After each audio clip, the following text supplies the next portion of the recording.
nome é Edne Souza e eu faço parte do time da Alliance for Integrity. O tema que abordaremos hoje será o compromisso da alta administração. Esse é o segundo webinar para estatais que estamos realizando. O primeiro ele foi sobre a Lei 13.303, com foco em governança e compliance, e ele está disponível em nosso canal no YouTube. Depois do webinar, enviaremos para vocês os links também a esse webinar. Hoje nós teremos como convidados para falar sobre o tema o Fernando Macedo, que ele é da Eletrobras, e a Marília Baracá, que ela é da FINEP. E antes de dar início ao tema, eu só gostaria de dar brevemente uma apresentação para vocês, para explicar um pouquinho sobre o que é a Alliance for Integrity. Bom, a Alliance for Integrity ela é uma iniciativa global que ela é fomentada pelo governo alemão. O principal objetivo da iniciativa é promover a integridade entre as empresas, seus parceiros de negócios, incentivando a transparência e integridade no sistema econômico. Para que isso ocorra, nós temos uma ampla rede de especialistas em anticorrupção e compliance, que compartilham conhecimento e oferecem suporte a parceiros locais e globais na implementação de medidas anticorrupção. Para atingir esse objetivo, a iniciativa ela promove ações coletivas entre todos os atores relevantes dos setores privado, público e sociedade civil. Para vocês terem uma ideia um pouco sobre a nossa presença global, nós temos escritórios em São Paulo e no México. Também temos escritórios em Gana e na Índia. A Índia trabalha para a Indonésia, no Brasil e no México nós também trabalhamos com Argentina, Paraguai, Uruguai, Chile e Colômbia, e o nosso secretariado fica na Alemanha, em Berlim. E um pouquinho sobre os nossos serviços, né? Qual que é a nossa oferta? Primeiro, aprendizagem entre os pares e intercâmbio internacional. Nós estabelecemos uma rede de especialistas e representantes que são desde o setor público, privado e sociedade civil, e essa rede ela participa ativamente em grupos de trabalho que trabalham com tópicos específicos relacionados à compliance, anticorrupção, e temos esses grupos de trabalho tanto a nível local, regional, quanto global. Depois também trabalhamos diálogo público-privado. Nós criamos espaços neutros para que os setores possam discutir e compartilhar medidas anticorrupção. Também a conscientização e intercâmbio de informações. Nós promovemos atividades que visam disseminar informação, criar conscientização, e tudo isso sempre de uma maneira acessível e prática. E, por último, capacitações de prevenção à corrupção, onde nós temos também nossa capacitação DEP, de empresas para empresas, onde especialistas de compliance de grandes empresas são treinados em nossa metodologia e depois transmitem o seu conhecimento a pequenas e médias empresas com pouco ou nenhum conhecimento no tema. E também os nossos webs se enquadram nessa categoria e ficam disponíveis no nosso canal do YouTube. Durante o webinar, vocês poderão enviar perguntas através do nosso chat, e ao final teremos um tempo para que os palestrantes possam responder as perguntas. Todas as informações sobre os próximos webinars, a gravação desse webinar e o material de apoio serão enviadas a vocês depois desse webinar. Agora eu deixo vocês com a palavra dos palestrantes, desejo um ótimo webinar a todos. E depois, caso vocês tenham alguma dúvida, o nosso contato está no final e vocês podem me escrever, tá bom? Um ótimo webinar. Agora eu deixo vocês com os palestrantes. Bom dia a todos. É um prazer mais uma vez estar aqui com vocês. Estivemos juntos no webinar do mês passado com o colega Elzen, da Empresa de Planejamento Energético, a EPE. E agora temos aqui a presença de Marília Baracá, da FINEP. Bom dia.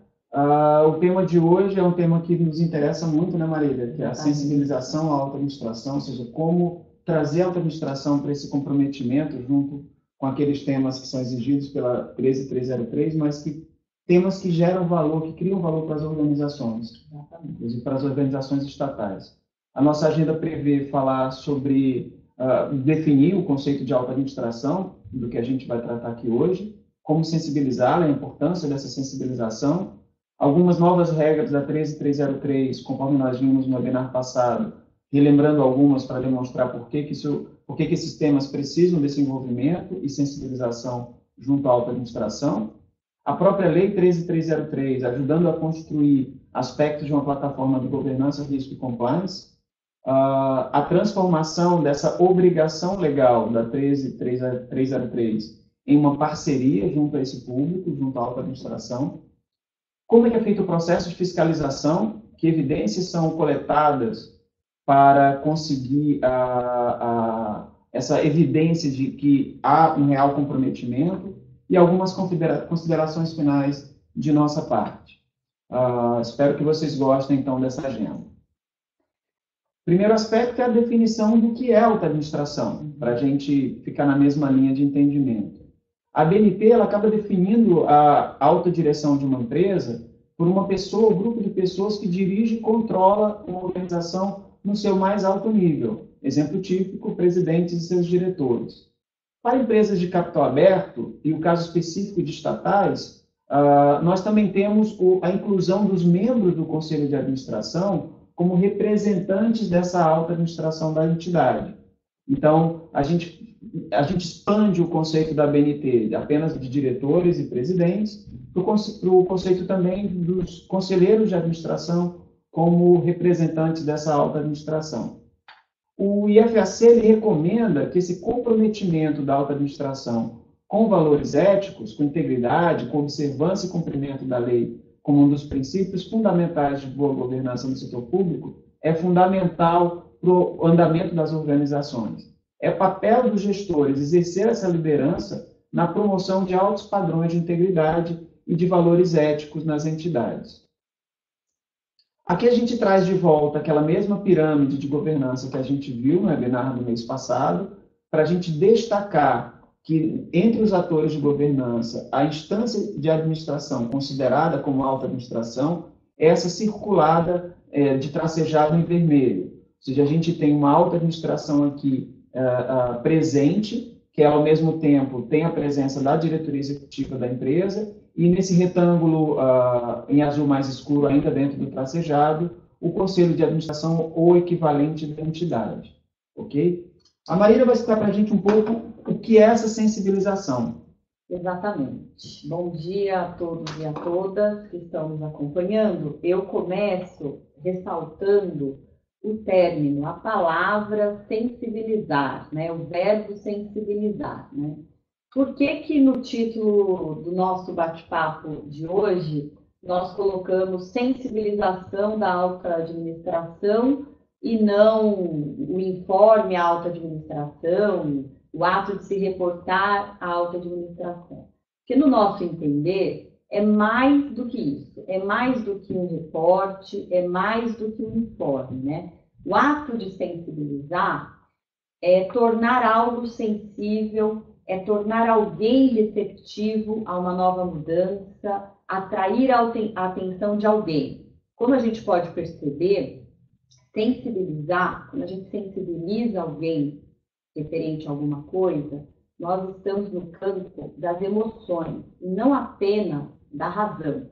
Isso é uma coisa que eu gostaria muito de frisar, porque quando a gente lida com a auto-administração, não é apenas um relatório, um material técnico, é muito importante esse relacionamento entre todos de uma empresa, por exemplo, os gerentes, quem está no meio da administração, com quem lidera, né? Então, eu gostaria de chamar atenção para esse fato. E como a gente pode perceber, sensibilizar a auto-administração tem uma natureza estratégica, né? Sensibilizar é verbo transitivo, então a gente precisa sensibilizar para um determinado fim. Por que a gente quer sensibilizar, por exemplo, o conselho de administração da empresa para a importância de uma política de compliance? Né? Com o exemplo fica fácil da gente perceber, né, Fernando, a importância dessa sensibilização. Então, a gente sensibiliza para vários fatores e para várias finalidades. Para cumprir a lei, para criar um elo de confiança, para promover mudanças com mais facilidade, para implementar uma nova política, para aprovar um novo normativo, enfim. Tem uma gama de finalidades dessa sensibilização. Como a gente já pode perceber, a sensibilização está muito ligada à cultura daquela empresa, né? Da estatal, no caso aqui nosso. E a auto-administração, Fernando sabe bem disso, está mergulhada no caldo cultural dessa organização. Então, a auto-administração, os diretores, o conselho da administração, ele faz parte dessa cultura também. Ou seja, se faz parte dessa cultura e está no alto comando de uma organização, é altamente estratégico sensibilizarmos quem nos lidera. Essa é a mensagem, talvez uma das principais mensagens que nós gostaríamos aqui de trazer para a nossa reflexão conjunta nesse dia de hoje. Então, apenas para a gente ter uma definição, para quem não é muito da área, o que seria a cultura organizacional? São os valores, as crenças, as regras morais e éticas que condicionam os comportamentos de todos os colaboradores e dos gestores de uma determinada empresa. Então, por exemplo, o código de ética, conduta e integridade da companhia faz com que o funcionário entenda como se comportar e agir dentro da organização. Só como exemplo, as normas escritas, elas fazem parte dessa cultura da empresa, mas não é apenas isso. O comportamento das pessoas, a forma como uma determinada gerência se posiciona na empresa, isso também faz parte da cultura. Então, são normas escritas e também não escritas. Isso é importante frisar.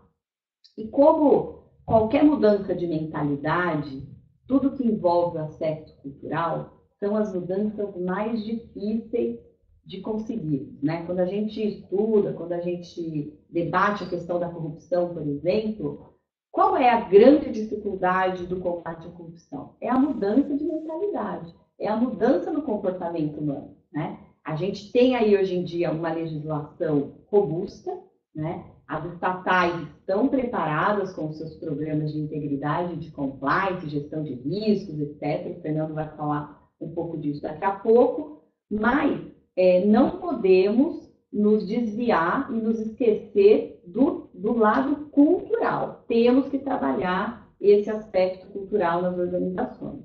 E aí eu acho que a gente tem que trabalhar de cima para baixo, de baixo para cima, de um lado para o outro. Enfim, é um tema que a gente é recorrente e assim tem que ser. E é recorrente e assim tem que ser porque as mudanças culturais não acontecem da noite para o dia, elas são lentas, são graduais e a gente precisa disseminar essa nova cultura com todos os stakeholders, ok?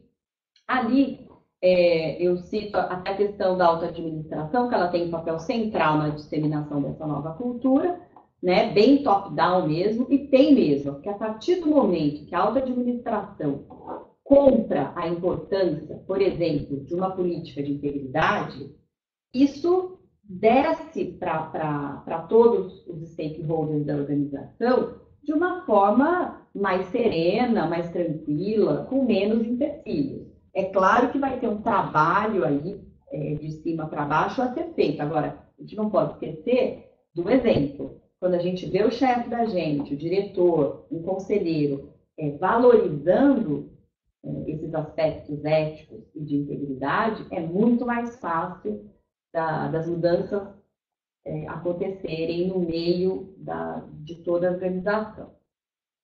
E aí tem uma questão aí que eu ressaltei, que é até o soft power, né?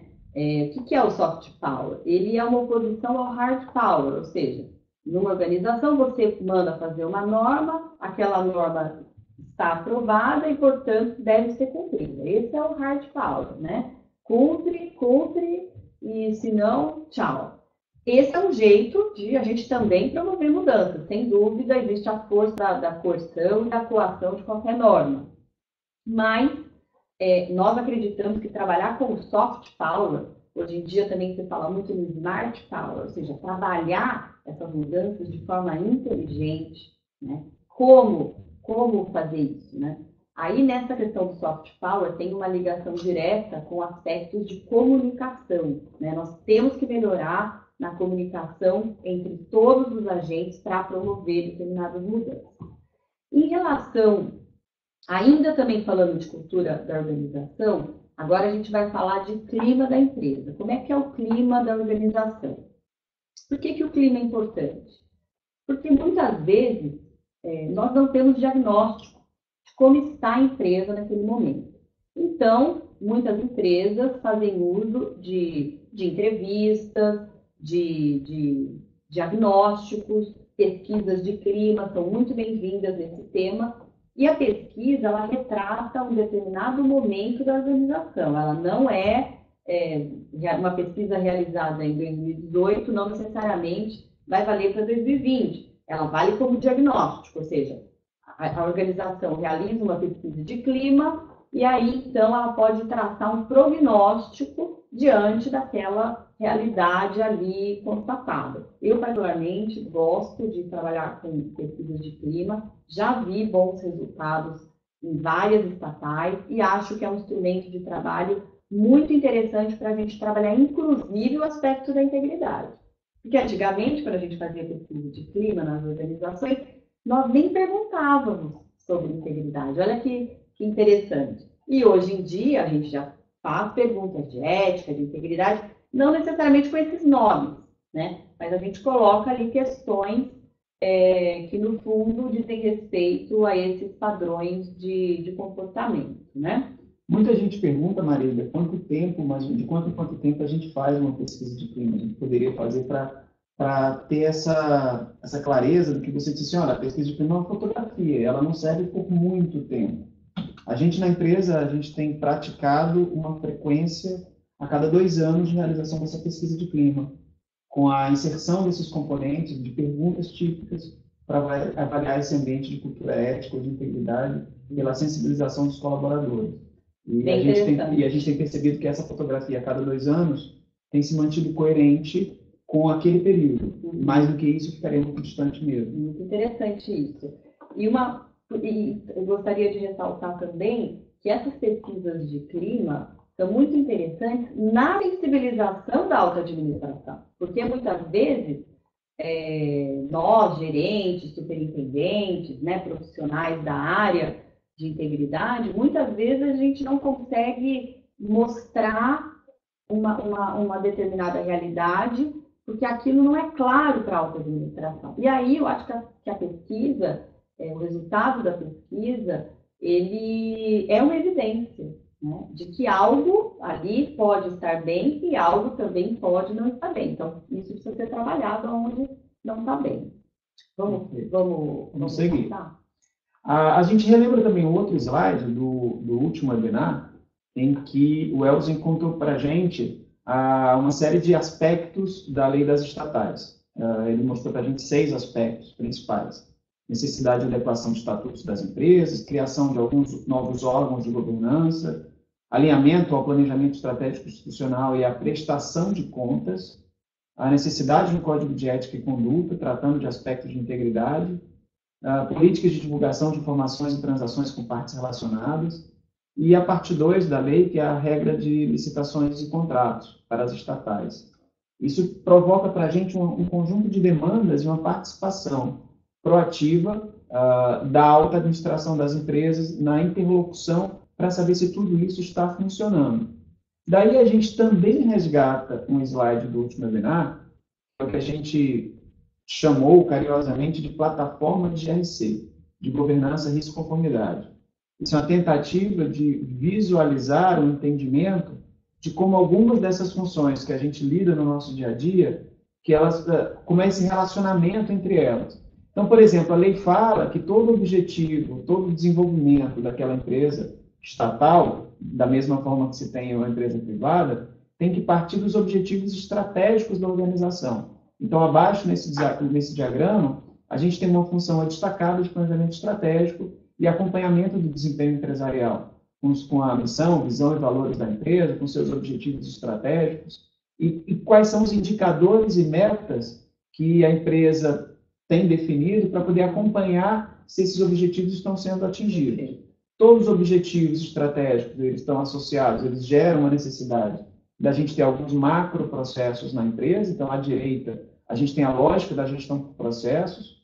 Os riscos de uma organização, no andar de cima, eles estão totalmente associados, devem estar associados ao tipo de negócio que aquela empresa, que tipo de indústria que ela atua, os negócios que ela possui, e quais são seus objetivos estratégicos. Um tipo de resposta aos riscos é a criação de um ambiente de controles internos para mitigar a materialização desse risco. A auditoria interna como ator importantíssimo em detectar se esses controles estão funcionando adequadamente, Claro. e se o risco de fato está sendo mitigado, quanto ao impacto e quanto à sua probabilidade de ocorrência.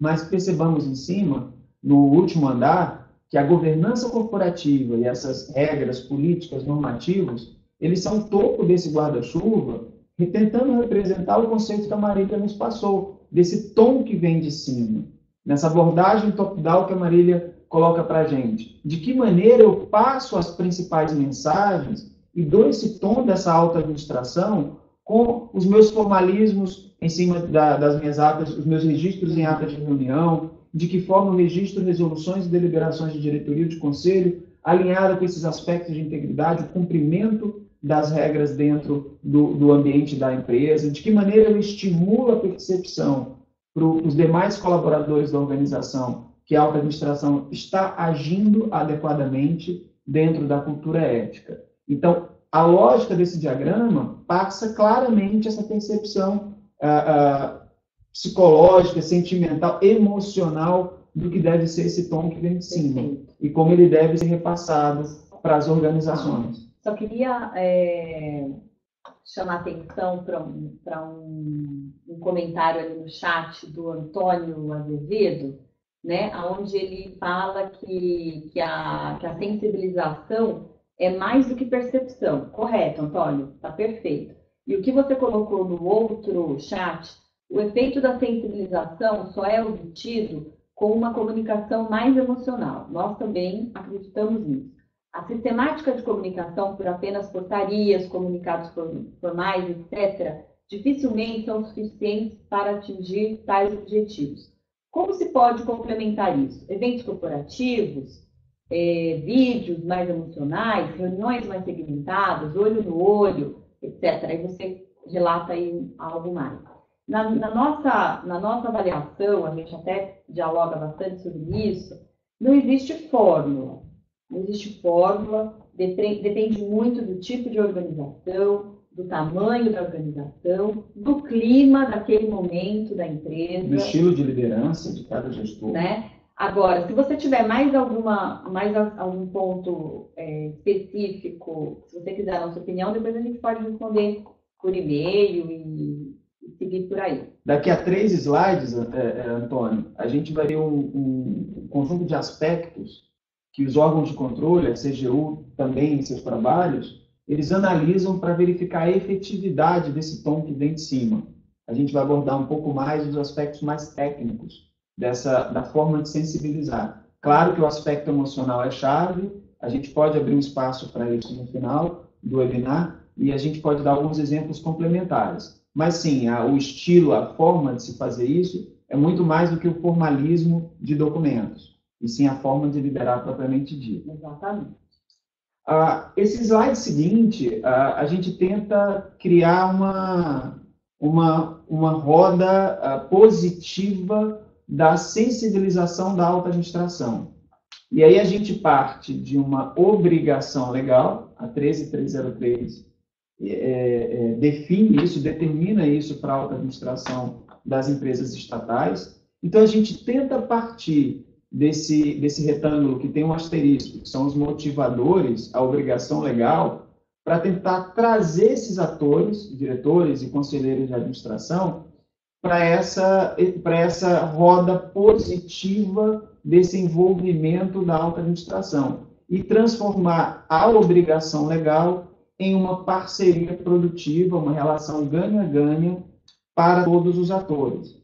Então, como que a gente tenta fazer isso? A partir das obrigações legais, que está em asterisco, a gente tenta agendar uma reunião, uma participação, uma apresentação nossa, numa reunião de diretoria executiva, de conselho de administração, para que, por fins de necessidades legais, precisamos contextualizar o aspecto de governança, risco, conformidade, controles internos, enfim, de toda essa lógica de integridade para o dia a dia daqueles dois colegiados, diretoria executiva e conselho de administração. Então, a gente vem com o item 1, o da contextualização propriamente dita. É muito importante para essa contextualização já expor todas as responsabilidades que os administradores têm pelo fato deles sentarem naquela cadeira. o que é que cabe de responsabilidade a cada um deles, seus deveres fiduciários, todas as referências de deveres contidas em outros normativos, como instruções da CVM para empresas que têm capital aberto, listagem em bolsa. A gente apresenta no item 3 ferramentas que permitem que os administradores se sintam confortáveis quanto às suas responsabilidades e seus deveres, de que as áreas da empresa estão promovendo esse ambiente ético e de integridade, que não vai sobrar nenhum tipo de penalidade, seja para a empresa, seja para os colaboradores, seja para a própria alta administração, do efeito de não cumprir com essa agenda de integridade. Então, a gente apresenta um conjunto de ferramentas já em curso na organização, ou ferramentas que a gente pode persegui-las, que a gente deve colocar no radar. A gente apresenta no item 4 e no item 5 o potencial de benefícios dessas práticas para a alta administração, não só os benefícios financeiros, por exemplo, à medida que a gente vai implantando práticas e melhorando esse ambiente de cultura ética e de integridade numa estatal, a taxa de juros, por exemplo, para empréstimos e financiamentos que ela venha a buscar no mercado, capital de terceiros, cada vez é menor à medida que eu tenho melhores práticas mais bem implantadas e efetivas na organização. Há uma percepção, não só para capital de terceiro, como para capital próprio, para a empresa que tem ações em bolsa, de que o valor de suas ações melhora à medida que há uma percepção de todos os envolvidos, principalmente os acionistas, os shareholders, de que a empresa tem implantado práticas melhorando esse ambiente de integridade. No item 5, os demais stakeholders estão diretamente envolvidos. Qual é a criação de um valor em todos os capitais da organização, e não só o capital financeiro, em que eu tenho uma melhoria reputacional, de que a sociedade, os empregados, os fornecedores, os clientes, enxergam aquela estatal, aquela empresa, como uma empresa responsável, uma empresa que traz esse valor de participação na sociedade em que ela atua, na comunidade em que ela está implantada. Então, os itens 4 e 5 partem de uma ideia de custo, em que a implantação dessas práticas podem representar apenas um gasto para as organizações, mas que elas possibilitam uma criação de valor financeiro e reputacional.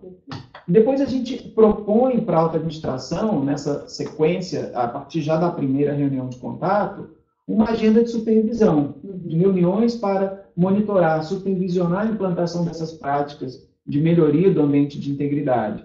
Então, a gente já convida a alta administração não só para uma apresentação burocrática de responsabilidades, obrigações e deveres, mas para o potencial do ganha-ganha que isso gera, não só para eles, membros da alta administração, para a empresa e demais stakeholders.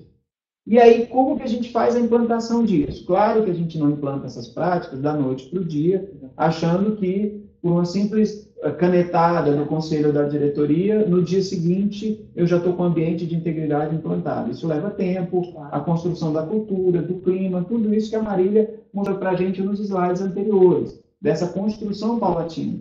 Então, a gente vai começar a propor aspectos de um reporte à alta administração de como a gente tem evoluído o nível de maturidade da construção desse clima, dessa cultura ética de integridade. Então, a partir daí, eu já não preciso mais do motivador obrigação legal, nem tão mais nas ações de contextualização, mas eu tenho essa roda funcionando em que eu relembro responsabilidades à medida que eu troco os integrantes da diretoria do conselho, apresento as novas ferramentas implantadas ou novas ferramentas que venham a surgir no mercado para que a gente as busque, que benefícios a gente está aumentando na implantação dessas práticas, continuando essa agenda de reuniões para monitorar e supervisionar a implantação do programa e a melhoria do nível de maturidade. Isso continua seguindo essa roda, essa espiral. E aí a gente vem um momento da transformação dessa obrigação em parceria. Não é isso, Maria? Exatamente. O ideal é que isso deixe de ser apenas uma obrigação e passe a ser um ganha-ganha, né? Bom para todos nós. Aí eu coloquei um dilema para a gente pensar, né? Já até tocamos nesse ponto. A alta administração também está mergulhada nesse caldo cultural da organização, compondo. Ela influencia a cultura da organização, como também é influenciada diretamente por ela. Portanto, é estratégico para a organização que a alta administração encampe as boas práticas, né? Dê exemplos, cumpra o regramento. E aqui eu coloquei um desafio para a nossa reflexão, que é em relação às empresas estatais. Então, a gente ouve, é costumeiro conversarmos a respeito das mudanças na alta administração das estatais. Ou seja, é com certa frequência que essas mudanças acontecem, né? E qual é a importância das normas internas e de todo o arcabouço legal que está submetido a essa empresa? É que exatamente o arcabouço legal interno e externo funciona e deve funcionar como uma proteção, uma blindagem da empresa em relação às mudanças, né? Ou seja, as mudanças, elas são bem-vindas, as mudanças na alta administração arejam a organização, as pessoas podem trazer novas ideias, novas ferramentas, tudo isso é muito bem-vindo. Agora, do ponto de vista da integridade, o que a gente quer é que os avanços já conquistados sejam mantidos ou melhorados, né? Mas o importante é frisar que não é porque acontecem as mudanças que elas são ruins para as organizações. Muitas vezes são mudanças positivas. Né? Geram oportunidade. Né? Exatamente, geram oportunidade. Né? Tem um ganho aí de valor, um valor até intangível, né?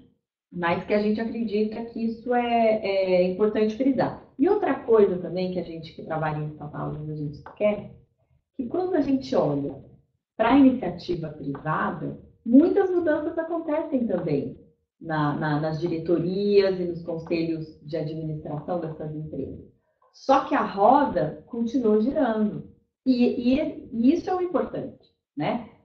Houve alterações, houve novas indicações. Se aquelas indicações estão de acordo com o normativo da casa, que elas aconteçam e que essas pessoas também possam contribuir com as organizações.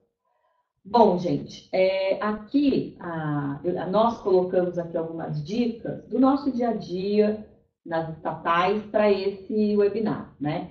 O primeiro lá, que está na letra a gente chamou de pés no chão, ou seja, temos que adequar essa sensibilização da alta administração à realidade de cada empresa, né, Fernanda?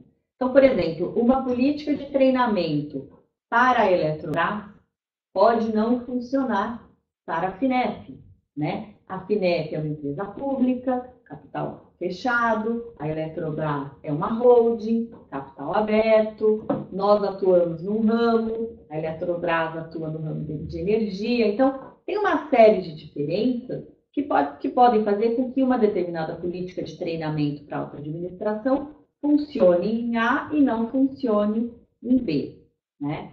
E muito importante trocar informação com as pessoas de outras estatais, porque a gente acaba tendo ideias, pontos de convergência, né? Então, essa troca de experiências, que nós até fazemos com certa regularidade, nós acreditamos que é um jeito de avançar, né? Bom, o item B, nós colocamos, santo de casa não faz milagre, né? Essa é um pouco verdade isso. Na maioria das organizações, o fato de convidar especialistas em temáticas relevantes tem se mostrado como eficaz em treinamentos para auto-administração. Isso eu acho que é fato de todos nós percebermos que é verdadeiro, porque você pode ter dentro da sua organização alguém muito capacitado para um determinado treinamento, mas às vezes aquele profissional não é tão valorizado. Não é que a gente não vá convidar esse profissional para não fazer nada, não, ao contrário, ele também deve participar. Mas quando o assunto for, uma sugestão, né? Quando o assunto for muito estratégico, um momento muito importante para aquela empresa, eu sugiro que se convide alguém com outras experiências, com outra bagagem, para contribuir com aquela empresa. O item C. Bater o bumbo. Isso foi uma coisa que a gente até discutiu num treinamento, num curso que a gente teve aqui na FINEP com o professor, e ele falou que era um erro grave das estatais em geral, não divulgar, não mostrar o que faz. Ou seja, temos dificuldades em fazer, temos contingenciamento orçamentário financeiro, temos uma série de dificuldades. Mas quando a gente faz, a gente não mostra, né? E aí a gente pode ter um treinamento, por exemplo, para gerentes, né? Uma capacitação super legal para gerentes e a empresa como um todo não fica nem sabendo. Então a gente tem que usar a intranet, tem que usar a web, tem que usar os espaços em comum das empresas, seja um refeitório, enfim, os espaços de convivência, né? As festas, né? Tem, às vezes, festas de final de ano, ou seja, por que não divulgar também os aspectos positivos, né? Então, aí fica uma recomendação para a gente bater o bumbo, né? Isso até reforça aquela pergunta que o Antônio Azevedo fez, se a questão é só o formalismo. Será que só o formalismo resolve? Não, vai além.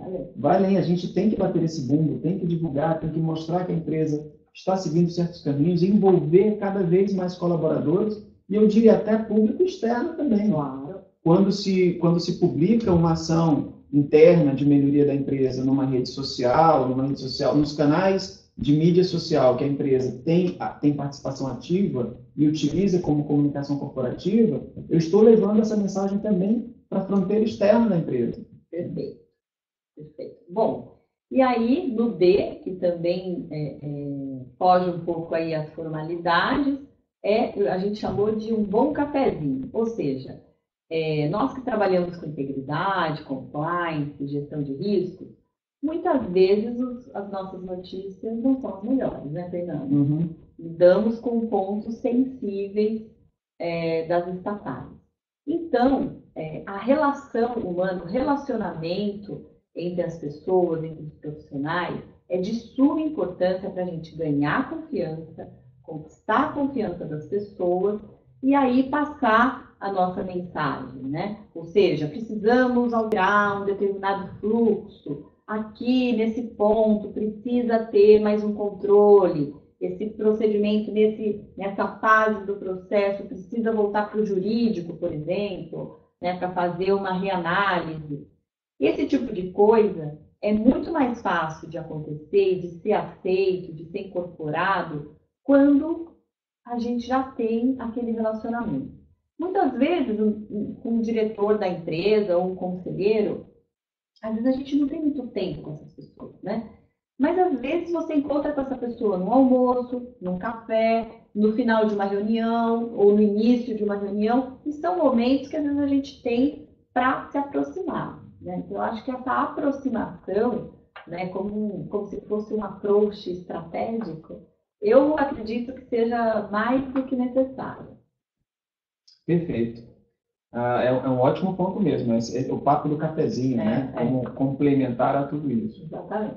E aí, de que forma os nossos órgãos de controle de empresas estatais, ou se a gente extrapolar esse aspecto também para empresas privadas, auditores independentes podem verificar a eficácia desse comprometimento da alta administração, se de fato esse tom que está vindo de cima está acontecendo na nossa empresa.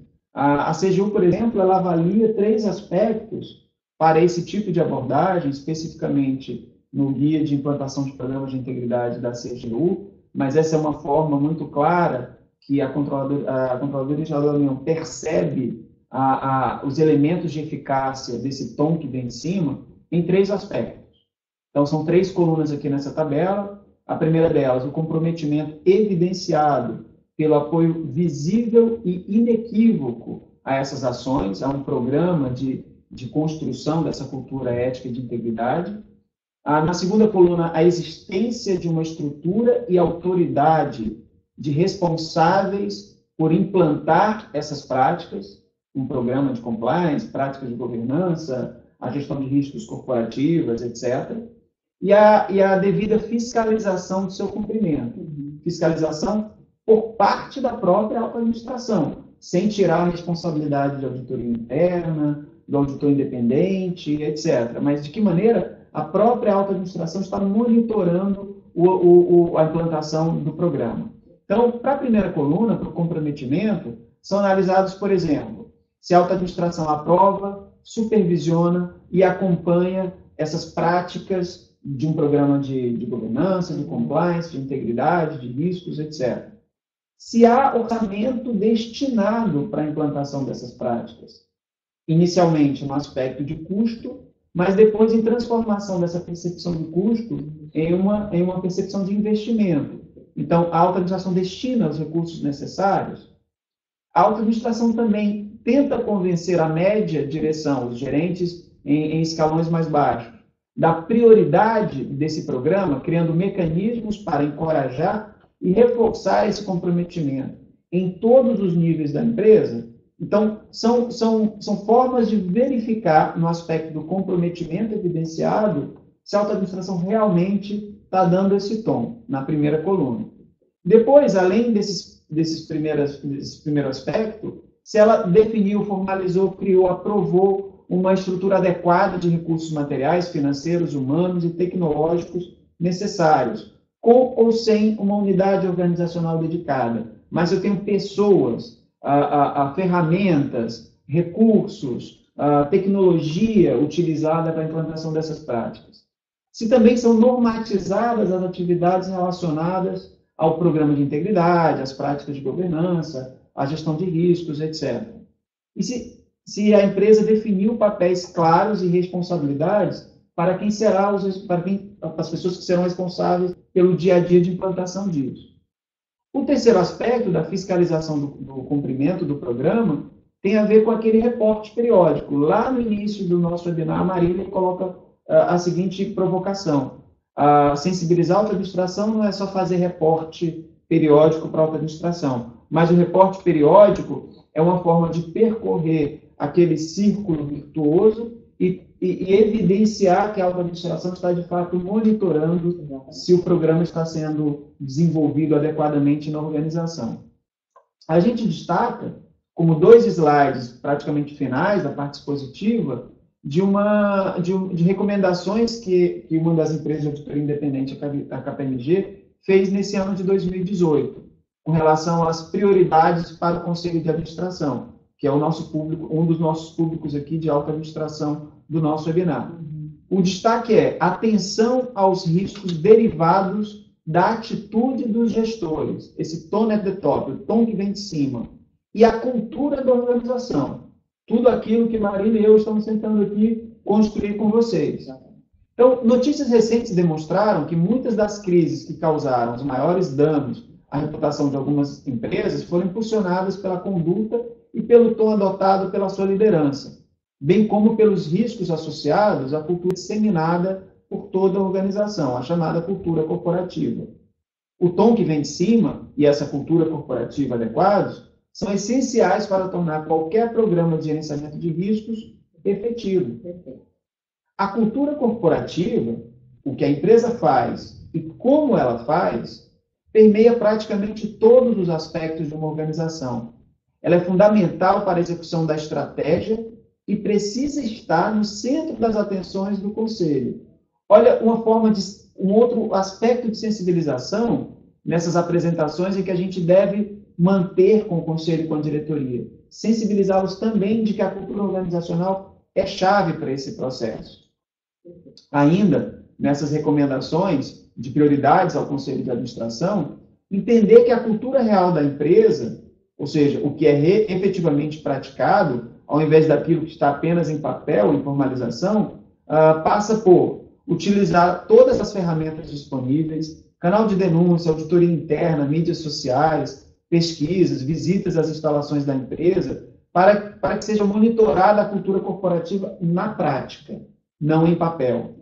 Reconhecer, a alta administração reconhecer que esse tom que vem de cima é mais fácil de avaliar do que o ânimo dos colaboradores intermediários e da base. E para isso a pesquisa de clima é tão fundamental para conhecer o outro lado dos colaboradores que estão mais distantes dessa percepção da alta administração. E realizar uma análise criteriosa da própria cultura do Conselho de Administração, a fim de buscar sinais de pensamento coletivo ou discussões nas quais falte independência ou não se permita a divergência de opiniões. Fortalecer a atuação do próprio Conselho de Administração, isso também se aplica claramente para a diretoria executiva. Com certeza.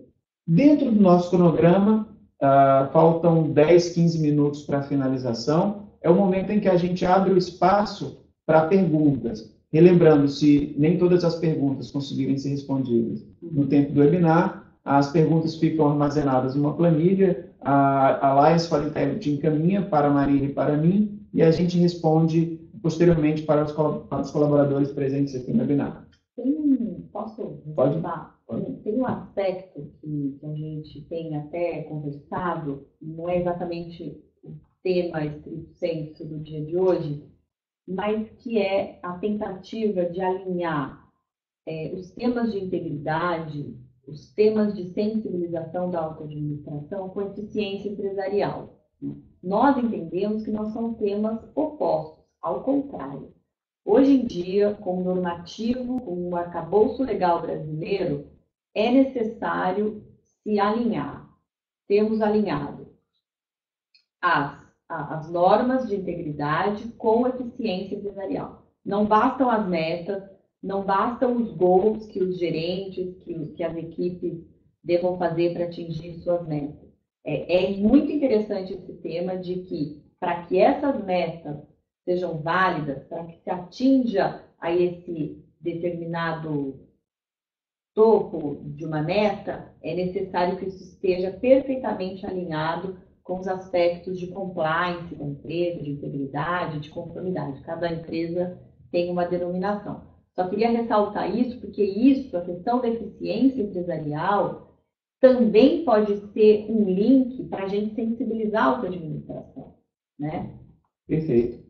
A Alliance for Integrity está nos informando que o link para colocar as perguntas de moderação na tela, ele foi perdido e sugere que a gente faça uma leitura aqui junto a vocês com o chat. Tá bom. O Antônio ele fez uma colocação aqui recente de uma discussão sobre o risco de que, ao se criar uma área específica responsável por um programa, esse programa se torna a responsabilidade apenas daquela área.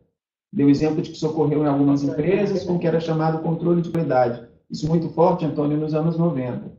Não existe o risco de que isso ocorra também com o compliance?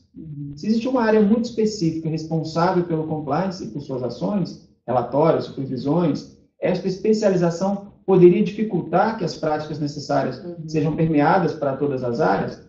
Estou completamente de acordo, Antônio. A lógica aqui, a gente traz uma referência do Instituto de Auditores Internos para o modelo das 3 linhas de defesa, que ele totalmente responde à tua colocação. Áreas como compliance, gestão de riscos, controles internos, são tipicamente áreas de segunda linha de defesa de uma organização. Ela não deve ser a titular única de todas as ações. Ela deve ser o agente de costura efetiva entre a primeira linha de defesa, a alta administração e, de alguma maneira, uma prestação de contas com a auditoria interna, como terceira linha de defesa, se tudo isso está sendo, de fato, implantado, e aí sim, chegando com a capilaridade de todas as áreas da organização, não mais aquela área concentrada. E aí, nesses papéis, cabe à segunda linha de defesa esse monitoramento, disseminação de metodologias práticas e um envolvimento efetivo das unidades organizacionais, das áreas, em que o aspecto de integridade representa um risco maior e deve ser desenvolvido prioritariamente naqueles instrumentos e ferramentas do dia a dia dessas áreas, das áreas de primeira linha de defesa. Só para complementar, uma dica. Na sua política, da empresa que você trabalha, na política de compliance, na política de conformidade da empresa, você pode, ali mesmo, na própria política, colocar as áreas que são responsáveis por aquele compliance. Então, as assessorias jurídicas também fazem parte disso, né? Então, você pode, na política, já mostrar como o assunto é integrado e não é apenas específico de uma área. Outra dica que eu já vi em várias organizações e que aqui mesmo na FINEP é um assunto que eu estou debatendo aqui com a equipe, é a criação do que em alguns lugares se chama de guardiões do compliance, agentes de compliance. Cada empresa denomina de sua forma predileta. Mas quem são essas pessoas? São pessoas que na organização como um todo, a área de compliance deve mapear e verificar que aquela pessoa tem sensibilidade para o tema, tem interesse. Quando vocês chamam para uma palestra, para assistir um filme, essa pessoa sempre participa. Né? Então, essas pessoas, até muitas vezes, independentemente do cargo, ela tem uma importância porque ela funciona como aquele efeito onda, né? Da onde ela está na organização, ela dissemina aquela determinada política. Então, é só uma dica aí na prática como melhorar isso. Complementando, ou seja, a lógica de envolvimento da primeira linha de defesa é fundamental. Eu estou indo amanhã, quarta-feira e quinta, né, amanhã depois de amanhã, visitar duas empresas do Grupo Eletrobras, a Eletrosul, que fica em Florianópolis, e a Chesf, que fica em Recife, as respectivas sedes das empresas. A gente vai ter um treinamento presencial, ou seja, eu vou falar sobre o job description para todos os gerentes de primeira linha de defesa. A lista de atribuições das respectivas unidades organizacionais, de todas as áreas de cada uma das empresas, ela traz o fazer obrigatório aquele tema. A tesouraria, quais são as atribuições, a contabilidade, suas atribuições, a venda, suas atribuições e por aí vai. A lógica do job description para os gerentes de quaisquer áreas, ou seja, da primeira linha de defesa, no que tange a governança, risco, conformidade, ele vai muito mais além das atribuições. Vai o papel do risk owner, daquele que implanta e garante que os controles estão sendo realizados adequadamente, dos aspectos de validação e de interlocução com os públicos que representam maior risco de corrupção no aspecto de um programa de compliance, ou seja, uma série de outras atribuições. A lógica de segurança da informação, como proteger o ativo informação. Então, a abordagem da segunda linha de defesa, e aí eu me coloco como segunda linha de defesa, junto à capacitação, treinamento, sensibilização do que é responsabilidade para todas as áreas de primeira linha de defesa, é fundamental para a perenidade do programa. Esse é um ponto chave para a gente. Uma outra pergunta, Marília, da Fernanda Anastácia Silva Oliveira. Ela gostaria de saber através de quais indicadores é possível demonstrar que as medidas de governança, risco e compliance do GRC realmente geram ganhos reais para as organizações. Ela entende que os investidores querem investir em algo que dê um retorno monetário e às vezes querem um retorno imediato. Eu tenho experimentado isso não só no aspecto desse benefício financeiro direto, no capital próprio e no capital de terceiro, Fernanda. A gente até falou aqui rapidamente nos slides anteriores, de que a lógica do capital próprio é acompanhamento do valor das ações por meio do que representa os principais marcos de transparência na implantação de práticas de governança, risco e compliance nas empresas, a percepção de como o mercado tem reagido à valoração da organização. No aspecto de capital de terceiro, quando uma estatal precisa obter um financiamento para um grande investimento... Principalmente investimento internacional. Investimento internacional. Os bancos, os agentes de financiamento, eles vão até aquela estatal fazer uma sabatina. Exatamente. De que práticas aquela estatal tem, de GRC, dentre outras, e mensuram o custo de captação daquele financiamento com as práticas implantadas. Então, a percepção de economia, de redução da taxa de juros para os financiamentos é algo que pode ser quantificado diretamente. Há uma outra lógica de quantificação um pouco mais intangível, que é reputacional, que eu sempre exemplifico em treinamentos, a existência de uma metodologia de uma entidade chamada Reputation Institute, que é chamado RepTrack. Há farto material disso na internet, explicando como funciona a metodologia. E a lógica vai por meio de pesquisa de opinião para saber como um determinado país, determinada sociedade, compreende os aspectos necessários ao valor reputacional de uma empresa. Entre eles, um dos 7 aspectos é a governança, liderança também, a qualidade do produto. Claro que o preço do produto daquela empresa também é importante. São 7 aspectos. E as perguntas passam basicamente por: você compraria os produtos daquela empresa? Você recomendaria o produto daquela empresa para os seus conhecidos? Você se esforçaria e gostaria de trabalhar naquela empresa? Você compraria ações daquela empresa? Você tem alguma objeção daquela empresa se instalar naquele contexto de localidade em que você mora? Então, essas 5 perguntas, a partir desses 7 aspectos, 7 drivers, começa a demonstrar o quanto que há uma atratividade daquela organização com base em aspectos de governança, riscos e compliance, na avaliação reputacional de venda, de geração de valor, de penetração em mercados, de concorrência, etc. Isso para a gente é fundamental. Fernanda, concordo com o que o Fernando colocou, mas entendo a sua posição. Digamos que esse tipo de investidor que você está retratando na questão é ainda um investidor mais tradicional, que existe, né? Mas nós acreditamos que isso está em um processo de mudança. Pode desbloquear. Isso é uma mudança efetiva, né? Exatamente. Não é, a gente não tem esse resultado imediatamente da implantação e da perspectiva disso. Houve uma pergunta, apareceu uma pergunta também no chat, de casos concretos de empresas que já estão ganhando isso. Nas pesquisas de reputação, as 3 primeiras empresas brasileiras que aparecem como um destaque de valor reputacional e que a gente enxerga claramente o reconhecimento de sociedade para isso, a gente tem agora a entrada em 2018 de Natura, pela primeira vez, de Havaianas e de Embraer, empresas de segmentos e porte absolutamente diferentes, mas que demonstram que a construção reputacional já vai gerando valor para essas organizações. O valor não só de aceitação de produto e de mercado, mas o que acionistas também, investidores, enxergam dessas organizações.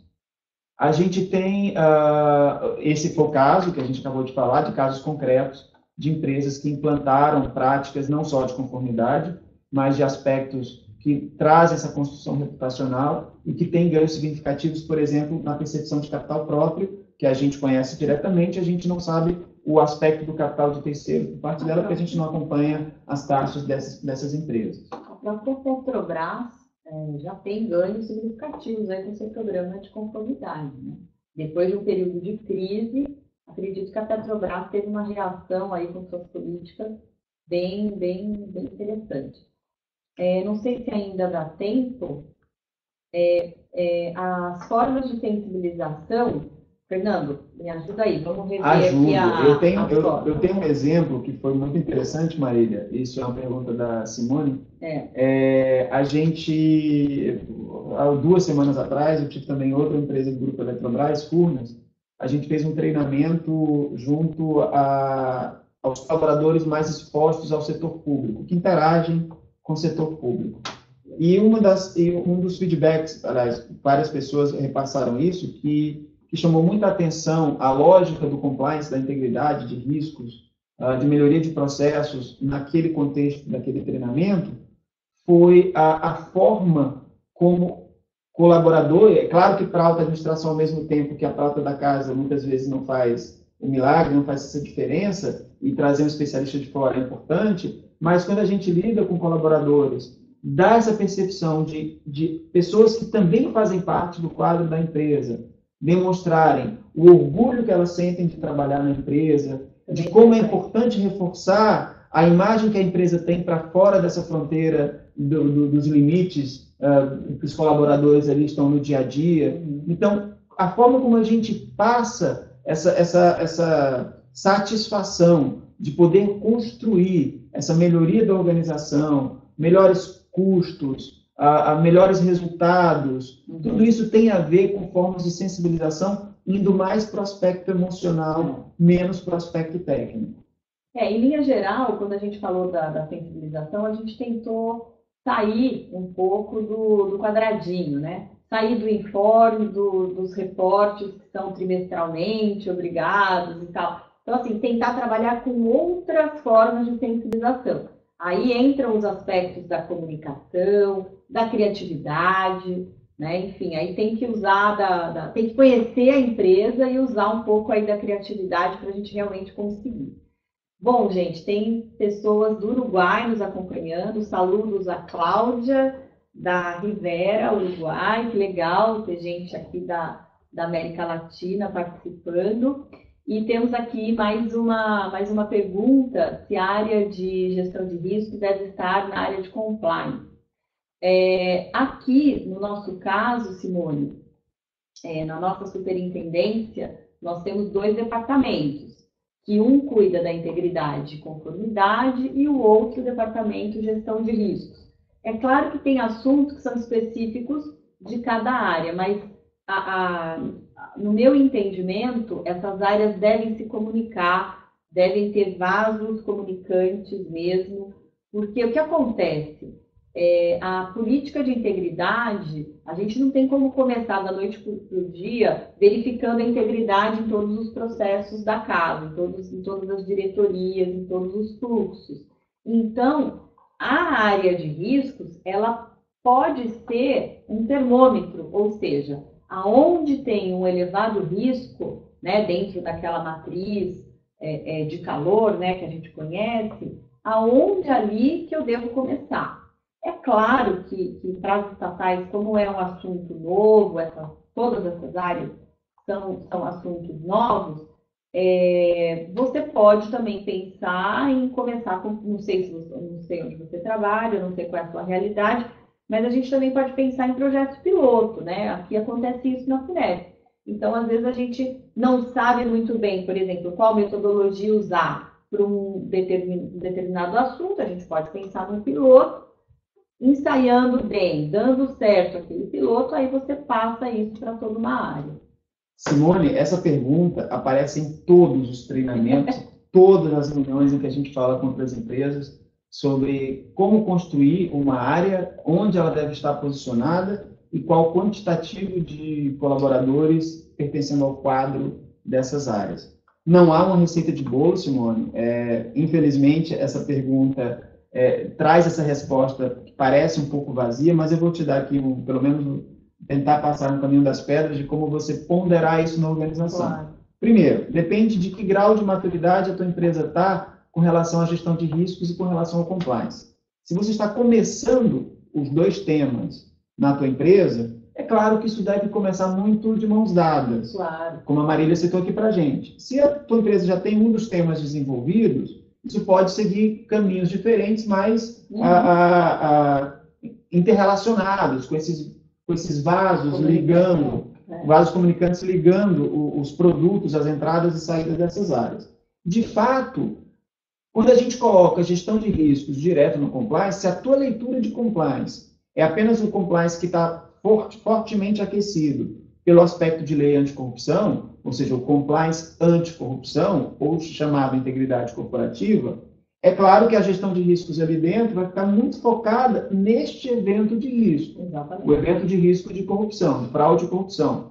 Quando a tua organização compreende o compliance de forma mais abrangente, uma conformidade a regras, aspectos legais como um todo, e gestão de riscos não é apenas o risco de fraude e corrupção, claro. Na tua matriz de riscos você tem riscos de diversas naturezas, inclusive os relacionados, e principalmente os relacionados com atividade operacional, mas também os riscos estratégicos, financeiros e esses de conformidade, seria muito interessante ver uma área de riscos mais bem estruturada no momento de maturidade posterior, trabalhando fora de uma área de compliance, de integridade corporativa, de compliance anticorrupção. Elas lado a lado, mas de forma distinta. Mas se você está começando com os temas, sim, começar juntos e ter essa visão de segunda linha de defesa para interagir e sensibilizar não só a administração, como a primeira linha de defesa, é um bom caminho. E o quantitativo de profissionais depende muito do tamanho da tua empresa. Tua empresa é uma empresa de 100 pessoas, é claro que a quantidade de profissionais que vão trabalhar com essas funções, talvez você nem tenha uma unidade organizacional, você vai ter profissionais dedicados a desenvolver a função riscos, a função integridade, a função controles internos. Se a gente está falando de uma organização que tem 1.000, 2.000, 3.000, 4.000 colaboradores, é claro que uma unidade organizacional para esses temas já começa a ter um quantitativo já um pouco maior de empregados, 2, 3, 4, 5, 10 pessoas, para terem a possibilidade de interagir com o universo de áreas bem maior de primeira linha de defesa que aquela empresa tem. A lógica é mais ou menos essa. Cabe alguma pergunta ainda, Ariadne, ou a gente encerra em função do tempo e guarda as perguntas para as respostas por e-mail? Acho que a gente tem o caminho agora de encerramento. A gente agradece demais o convite da da Alliance for Integrity para o evento. Os webinars para a gente representam a forma da gente construir e desenvolver temas que para a gente são importantíssimos. Compartilhar conhecimento sempre é bom. Queria parabenizar aqui a Marília pela brilhante participação de estreia aqui no webinar. Foi muito bom mesmo, Marília. Muito bom estar aqui com você, estar aqui dentro da FINEP. A gente está aqui hoje na FINEP realizando essa transmissão. Tá? Muito obrigado a todos. Fernando, e participar com todos vocês aqui desse webinar. Muito obrigado, um grande abraço, até o próximo encontro da Alliance. Tchau, tchau.